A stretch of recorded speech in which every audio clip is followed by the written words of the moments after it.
United Nations ने जो है इनके जो है ना मसले सॉल्व करने के लिए कोशिश यूनाइटेड किंगडम ने कोशिश की और जो है 1998 में, अच्छा ये सब का जो हुआ है ना 1998 में डेवोल्यूशन अरेंजमेंट हुआ, ये आपने याद रखना 1998 डेवोल्यूशन अरेंजमेंट हुआ है।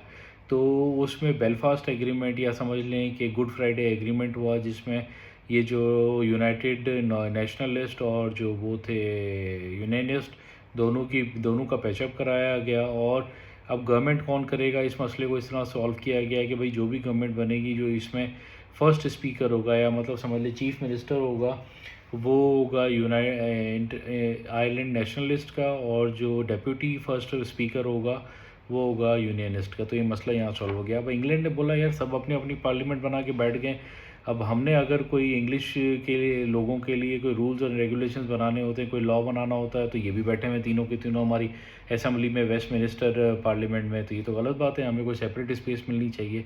तो उन्होंने फिर एक एक्ट पास किया जिसको ENEL का वो कहते हैं, एक्ट कहते हैं, English vote for English people. ठीक है,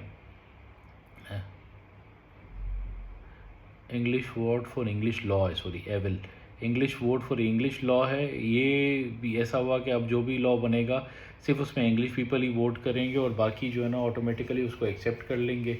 लेकिन ये काम फिर ख़त्म हो गया 2021 में कोविड के आने के बाद। इन्होंने एक कंबाइंड मैनेजमेंट कमेटीज़ बना ली जो डिफरेंट इश्यूज़ पे काम करेंगी।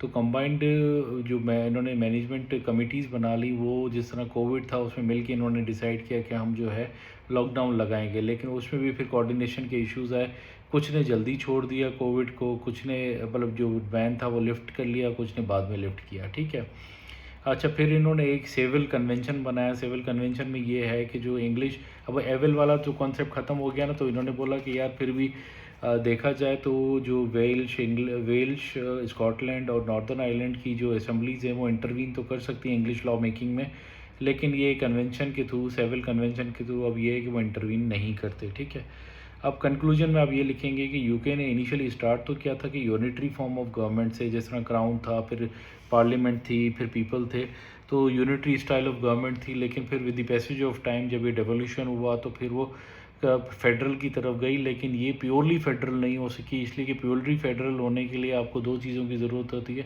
एक तो आपको मल्टीपल टीयर्स हों, और दूसरा आपका जो पावर्स आपने दिए हैं अपनी स्टेट्स को, सबको इक्वली दिए गए हों। लेकिन यहाँ मसला ये था कि स्कॉटलैंड को ज़्यादा पावर दिए गए थे और जो है वेल्स को उसको कम पावर दिए गए थे, तो ये अनइक्वल डिस्ट्रीब्यूशन थी, इसलिए ये प्योर फेडरेशन सिस्टम या प्योर फेडरल सिस्टम नहीं था। इसको आप कासी या सेमी फेडरल सिस्टम कह सकते हैं। ठीक है, तो ये बस सिंपल इस तरह है।